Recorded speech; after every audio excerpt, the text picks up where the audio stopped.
Arrancamos Pulso Económico echando la vista atrás a ver cómo le ha ido al índice de nuestra bolsa, al IBEX 35, 0,22% de avance, 8.890,4 el índice general, ese es el cierre, con algunos incrementos interesantes en la jornada, por ejemplo, la que más, las acciones de Celnex, 2,63 arriba, Acciona 2,48 arriba y en tercer lugar Solaria, 2,16 arriba.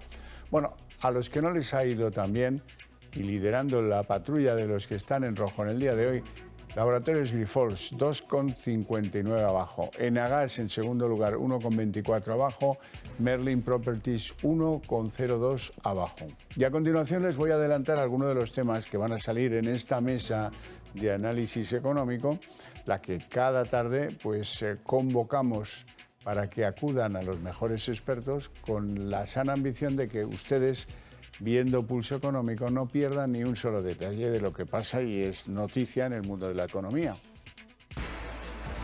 En nuestra mesa hoy tendremos que hablar de varias cosas. Por ejemplo, el Tesoro ha colocado letras a 9 meses con rentabilidad récord, 2,8%. Luego lo iremos viendo, pero ya empiezan a pagar los 12 meses al 3%, muy cerquita del 3%. Y en segundo lugar hablaremos del precio del gas. El precio del gas se desinfla un 80% y podría caer, dicen los expertos, un 40% más. La pregunta aquí es, bueno, ¿y eso lo vamos a notar? Esas caídas tan formidables. Hay un decalaje, lo entendemos. Las compañías que nos venden el gas lo compran 2, 3, 4 meses antes. Sí, pero es que no hemos notado nunca que haya una bajada en el precio del gas, ¿no? Da la sensación de que, en fin, unos han venido a este mundo a pagar los recibos y otros a decidir cómo les engañan. En fin, les presento ya a nuestros invitados en el día de hoy. Don José Luis Fernández Santillana, jefe de análisis y estudios del Sindicato Uso. Muy buenas tardes. Hola, buenas tardes. Bienvenido, José Luis. Don Juan Avellán, profesor del IEB. Muy buenas tardes y buenas bienvenido tardes. también usted. Muchas gracias. Arrancamos con el día de la sesión del IBEX 35, hoy bastante planito, tal vez a la espera de resultados empresariales. La verdad es que no contagiado por el tono negativo, que es la dominante en Europa, pero tampoco es que lo de hoy sea para demasiadas alegrías. Sí, hemos tenido altibajos en el día, pero ha sido un día plano. Hay que tener también en cuenta que ayer Estados Unidos estuvo cerrado por el día de Martin Luther King y bueno, pues empezábamos ahí planos. Yo creo que la inflación ya la tenemos prácticamente descontada en este sentido y como bien has dicho, estamos a la espera de que empiecen a aparecer ya resultados. En Estados Unidos ha empezado la banca, no ha empezado con buen pie, tiene mucho peso allí la banca de inversión, pero es un poco la situación plana de la jornada de hoy. Don José Luis. Sí, no, yo creo que el índice ha estado bastante plano, sobre todo porque las expectativas son de, bueno, vamos a esperar un poquito a ver qué es lo que pasa, ¿no? Si se empiezan a dar resultados de las distintas empresas y vamos a ver fundamentalmente si mantenemos el tipo, ¿no? Es decir, y eso quiere decir que, hombre, en ese entorno de los 8.800 vamos a ver cuánto tiempo aguantamos, ¿no? Es decir, que empezamos bien el año con una subida la semana pasada de un 2%, es decir, vamos a ver si somos capaces de mantener el ritmo y superar a las bolsas europeas, que eso no vendría nada bien. Vamos a ver si esta excursión de nuestro presidente a Suiza, no a esquiar, sino no se sabe a qué, bueno, pues nos trae algún inversor, esperemos. No sé yo, porque creo que se ha reunido con los del IBEX, pero en lugar de hacerlo en la bodeguilla han decidido hacerlo en las montañas de Heidi. Bueno, un poquito más frescos. Bueno, hablando del IBEX, quiero reflexionar un poco a propósito de que BBVA, Iberdrola, Santander o Inditex están entre los líderes de toda Europa en materia de rentabilidad por dividendo. ¿Eso qué quiere decir? Bueno, pues tanto España como Italia son los dos países principales en cuanto a campeones del dividendo. En 2022 la rentabilidad del IBEX estuvo en torno al 3,9% en cuanto a dividendos de media.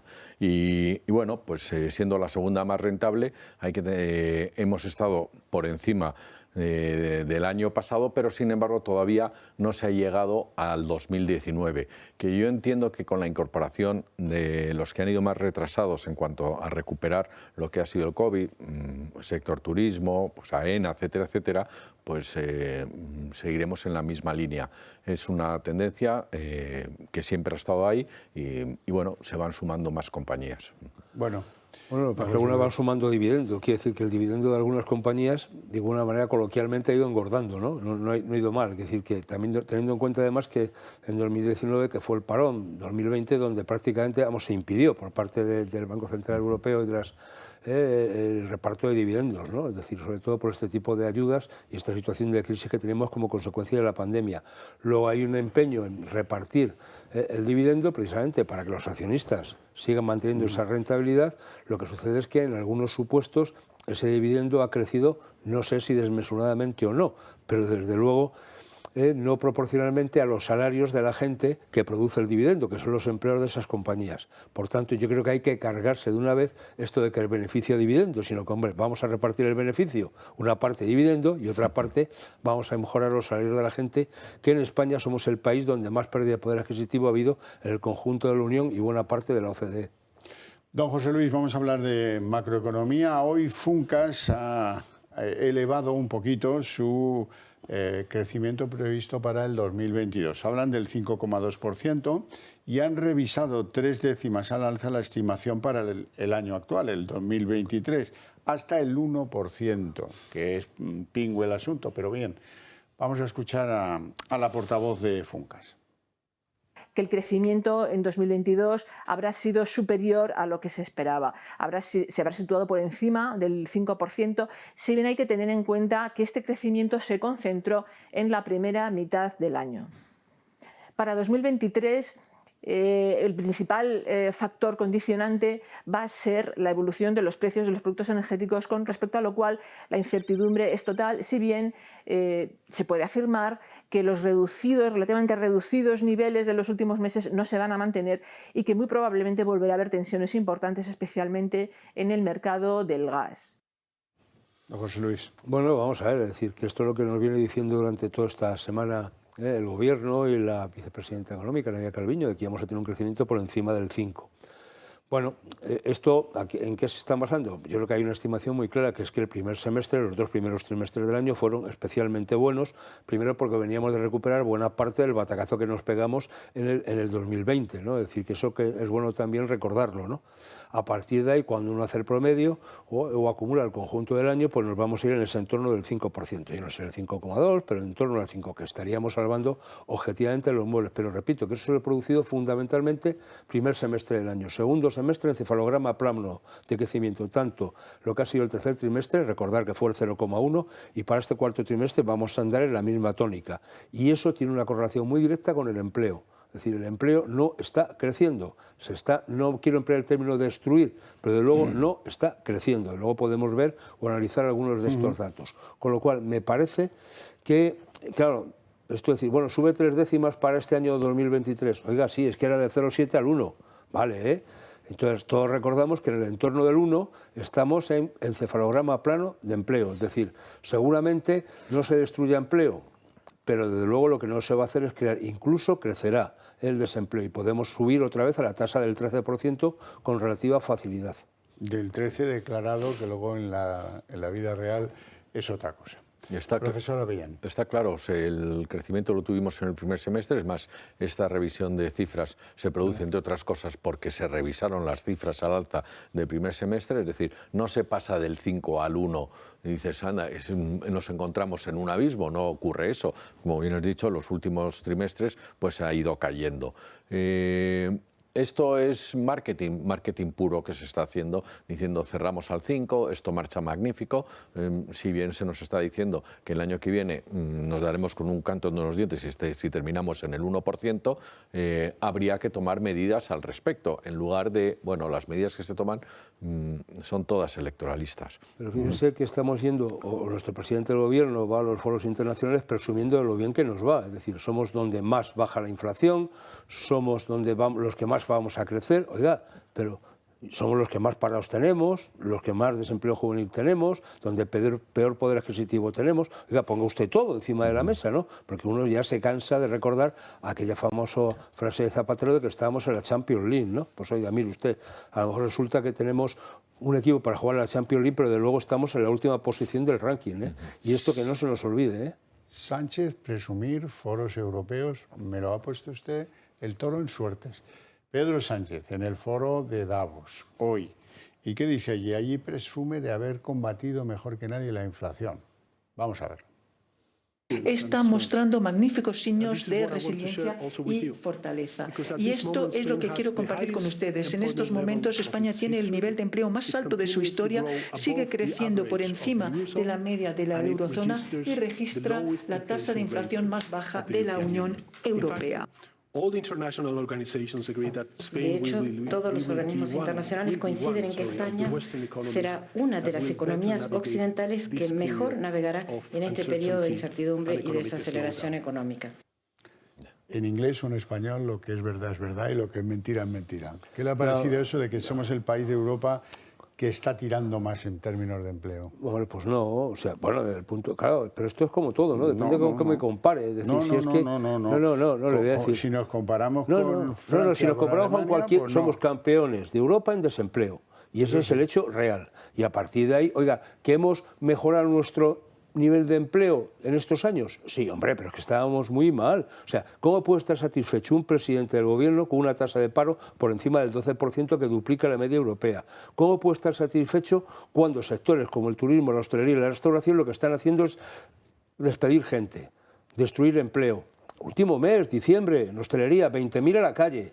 O sea, ¿cómo se puede estar satisfecho? ¿Me lo explique? Siendo diciembre. Pero claro, y estamos hablando de las cenas de Navidad, estamos hablando de las comidas de Navidad, estamos hablando de esta situación. Oiga, usted, claro, o sea, él no se besa porque no se llega, de lo bien que lo hace, de verdad. Es decir, ¿que somos los que más crecemos? Sí, pero ¿cuánto crecemos? Este es el tema, ¿no? Porque esto de jugar con los números, porcentajes, términos absolutos y relativos, todos sabemos hacerlo, estupendamente, sobre todo los que somos de ciencias. Pero oiga, ya está bien, ¿no? Decir que, pero ¿cómo puede? ¿Y la subyacente qué pasa con la inflación? Ahí es donde está. ¿Dónde está la madre del cordero? Es decir, vale, que Alemania tiene una inflación del 8,6, no ha mejorado. Vale, estupendo, pero tiene una tasa de paro del 4%. Yo quiero esa inflación con esa tasa de paro. Aquí tenemos una tasa de paro que está por encima del 12 con una inflación del 6. Si no vamos a la subyacente, rondando el 7. Oiga, ¿qué me está usted contando? Es decir, la gente cómo llega a fin de mes. O sea, si estamos tan bien, usted porque tiene que implementar medidas extraordinarias para salir al rescate de las familias. Si el país nos va tan estupendamente, ¿por qué tiene que regalar un cheque que no vale absolutamente para nada de 200 euros a las familias para que hagan la cesta de la compra? ¿Por qué está hablando gente de su gobierno de intervenir los precios de los alimentos cuando, por ejemplo, el ministro del ramo, hay un ministro de consumo, no ha dicho ni pío? ¿Pero esto cómo es? O sea, ¿me lo explican? Profesor, ¿se puede presumir de las medidas antiinflación? Yo creo que hay que analizar cómo está la inflación. Y la inflación subyacente en España está en el 7%, en Europa está en el 6,9%. Los alimentos se han incrementado en torno al 13%. 15, más del 15. Y la inflación descontada, la inflación subyacente, nos estamos refiriendo a lo que es energía, alimentos no elaborados, tabaco, alcohol, etcétera. Eso es lo que se resta de la inflación subyacente. ¿Qué es lo que significa? Significa que ahora mismo, como bien decíamos al principio, el gas está barato, cayó el petróleo, se daban ayudas, con lo cual la inflación, lo que es la energía, es lo que influye en la inflación. Si ahora por algún motivo tuviéramos un problema se incrementara el problema de Ucrania y tuviéramos un repunte de precios de la energía, nos íbamos otra vez, pero de cabeza al 9 o al 10%. Lo importante es que la inflación, ¿cómo nos afecta la inflación? Pues que a una familia le puede afectar más lo que es la energía, a otros lo que es la educación, a otros lo que es los alimentos, pero hay que verlo en su conjunto y sobre todo no sacar pecho de esta forma teniendo una subyacente en torno al 7%. Bueno, vamos a hablar de cómo nos financiamos. Resulta que el Tesoro ha colocado pues, una cantidad bastante importante, 1.500 millones, algo de ese tenor, y lo importante, lo que yo quiero que ustedes entiendan es que ya nos empieza a costar bastante pasta esto de las letras del Tesoro. Por ejemplo, a 9 meses 2,8%, a 12 meses pues muy cerquita del 3%. Vean. La deuda del conjunto de las administraciones públicas subió en noviembre hasta el máximo histórico de 1.506 billones de euros, lo que supone un aumento en términos relativos del 0,6% respecto al mes anterior, según los datos publicados este martes por el Banco de España. En tasa interanual se incrementó un 5,6% respecto al mismo mes del año pasado, con 79.227 millones más, como consecuencia de los menores ingresos y los mayores gastos derivados de la crisis de la pandemia y, más recientemente, por la guerra en Ucrania.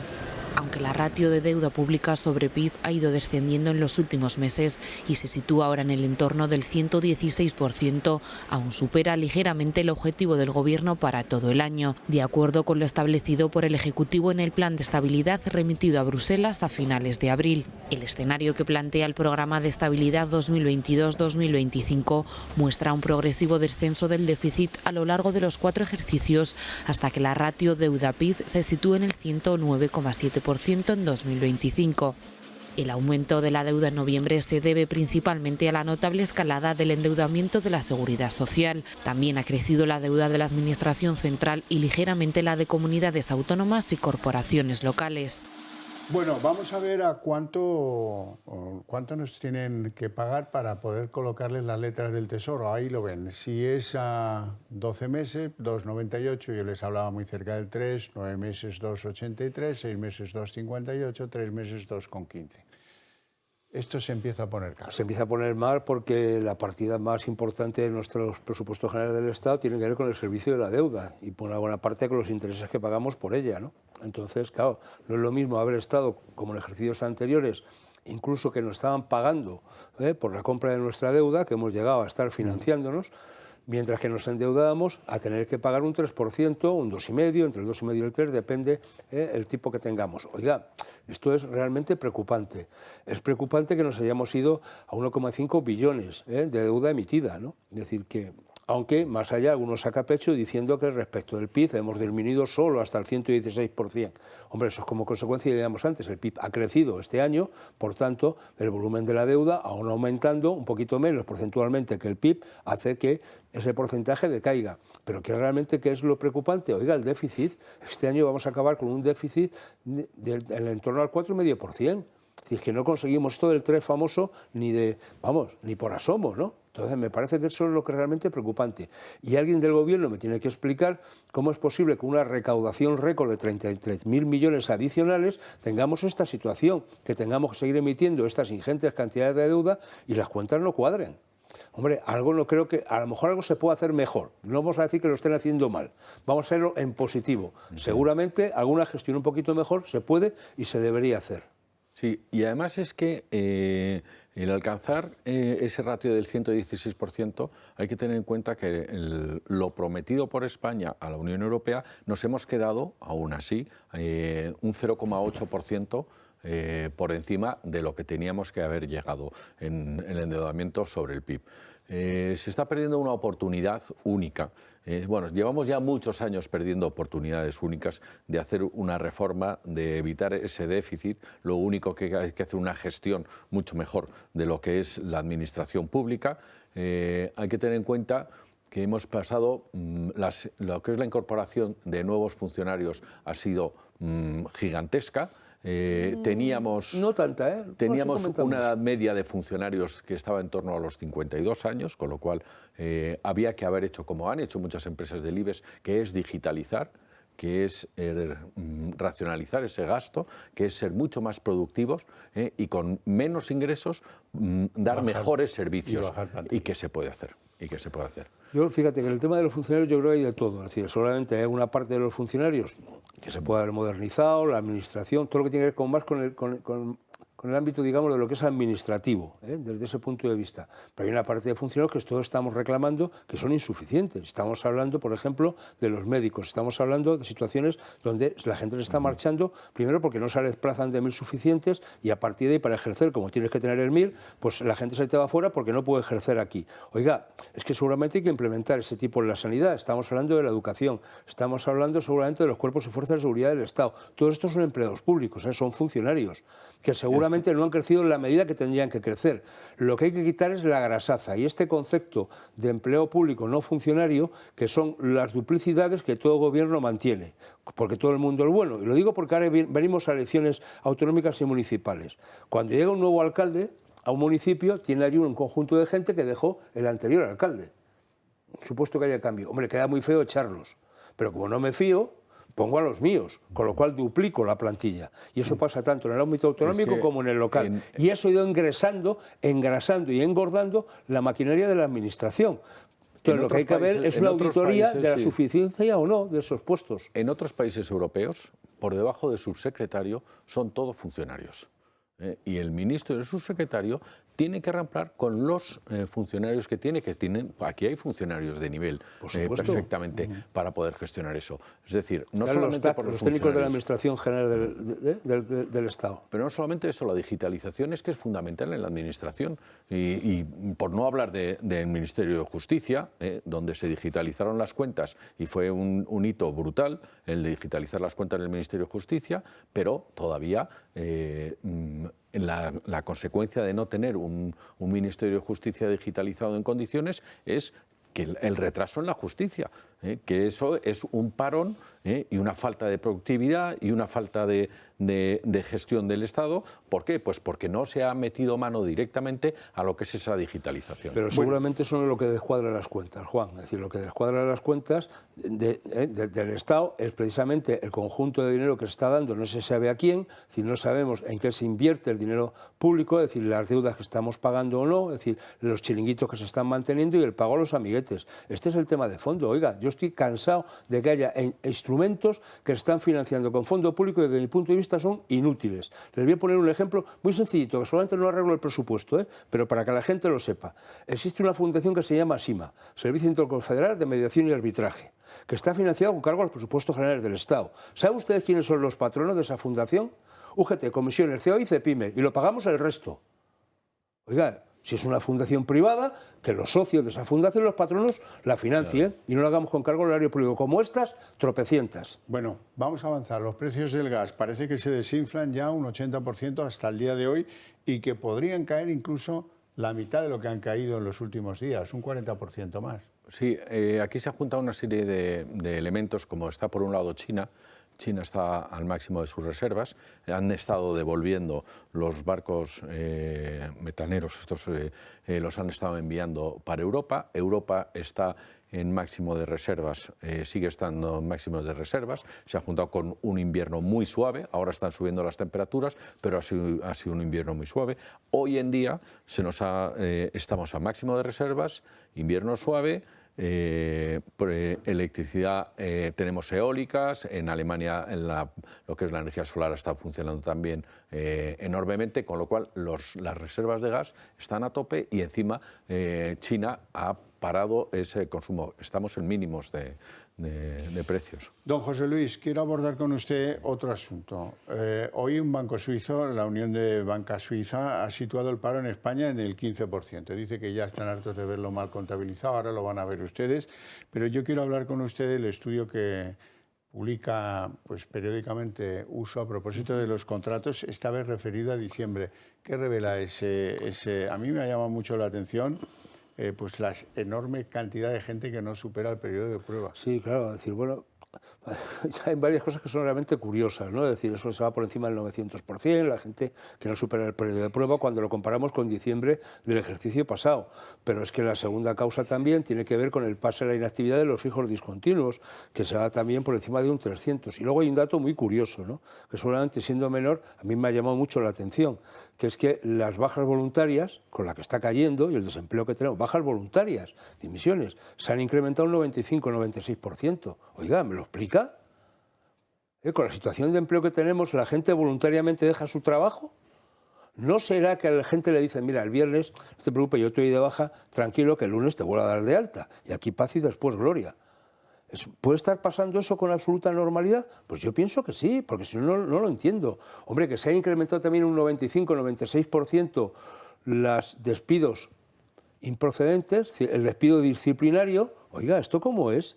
Y luego, mire usted, la prueba del algodón, que a mí es lo que más me ha llamado la atención, es que en 2022 se han hecho más de 7 millones de contratos indefinidos, en el conjunto del año.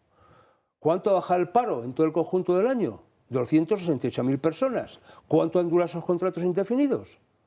Porque si fuesen indefinidos de verdad, no tendríamos paro, O sea, este es el dato de, oiga, ¿cuánto duran los contratos indefinidos en este país? Además del nombre.